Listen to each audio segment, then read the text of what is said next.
Hey guys, and welcome back to Mad About Skin. In today's video, we are talking retinol, but more specifically, I'll be sharing with you my own retinol journey, my experiences with incorporating this ingredient into my skincare routine, and some of the hints, tips, and hacks that I've learned along the way. I'm featuring this as part of a series I'm doing on the channel called I Wish I Knew This Back Then. I'll leave a link to a playlist up there if you do want to check out some of the ingredients I've already covered.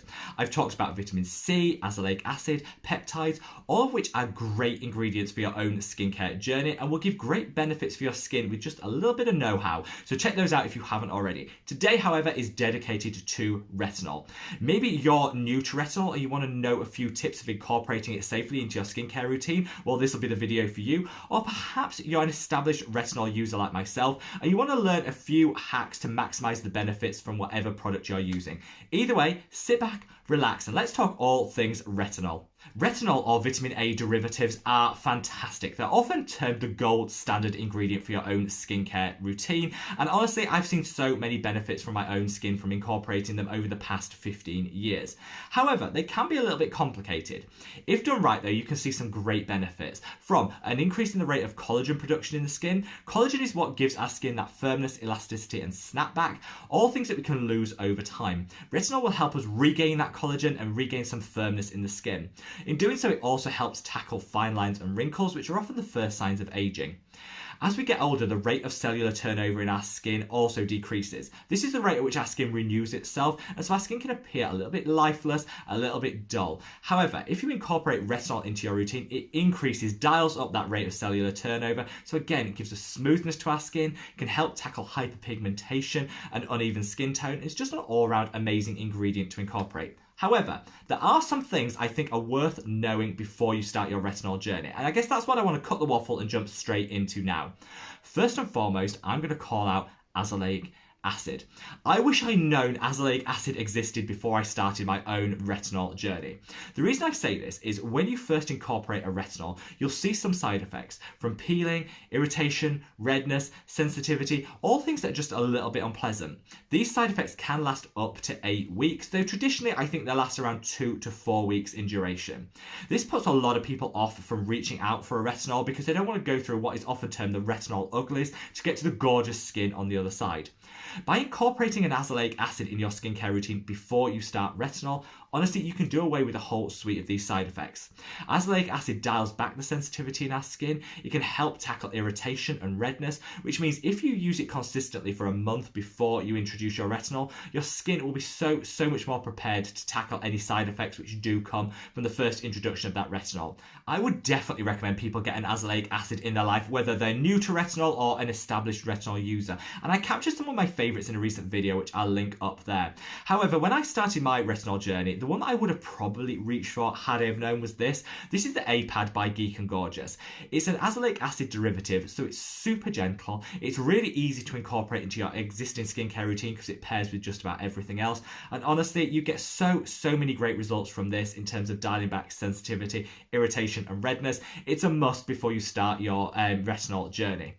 Second, I wish I'd known it wasn't as complicated as people make it out. You often hear different terms such as retinol, retinal, gram-active retinoids, different concentrations from 0.1 through to 5%. It can all be totally baffling to know which one that'll work for you, which one you should reach for your own skincare routine.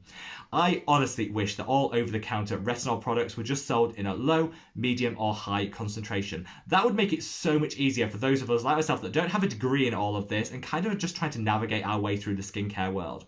However, if you strip it all back, it really doesn't need to be that difficult to work out the right concentration for you. And I covered this in a recent video, which I'll link up there. I'm also going to share with you some of my favorite low, medium, and high strength retinols at the end of this video. So stay tuned for that if you're still a little bit unsure as to which to incorporate. Number 3 on the list of things I wish I'd known before starting my retinol journey was I wish I'd listened to the advice. Everyone says start gently, infrequently, and build your tolerance up in the skin. We're just not designed as humans to work like this. We want to put on the maximum amount for the quickest possible results, and that's what I did. I slathered my skin in Differin when I first started, and honestly, I paid the price. I would say to anyone that's thinking about starting, put your impatience aside, check your impatience at the door, and honestly follow the advice. Use it 3 times a week at the start, a pea-size amount, which is actually the size of around your little fingernail.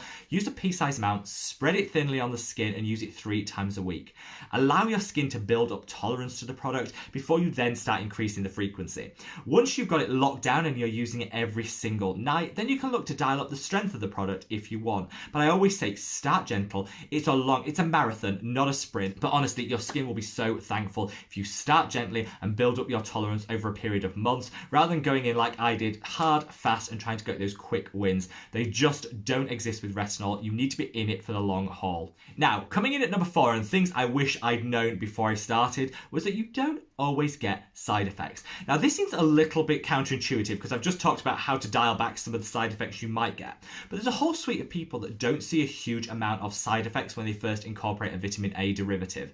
And do you know what? That's okay.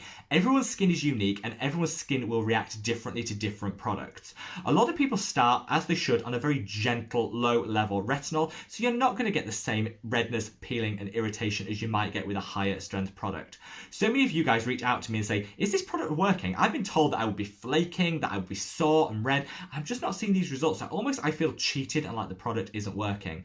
Perhaps you just have more resilience to your skin. Maybe you're using the right product for your skin type, and so you're seeing much less irritation. These are all good things, and I think we should celebrate not having the side effects rather than feel like we're being cheated. And finally, I wish I'd known that formulation mattered. This is advice that normally comes as standard with any video like this, but we often throw out of the window when it comes to retinols. We just reach for the one that matches our price point or that someone's fangirled about and will buy that product.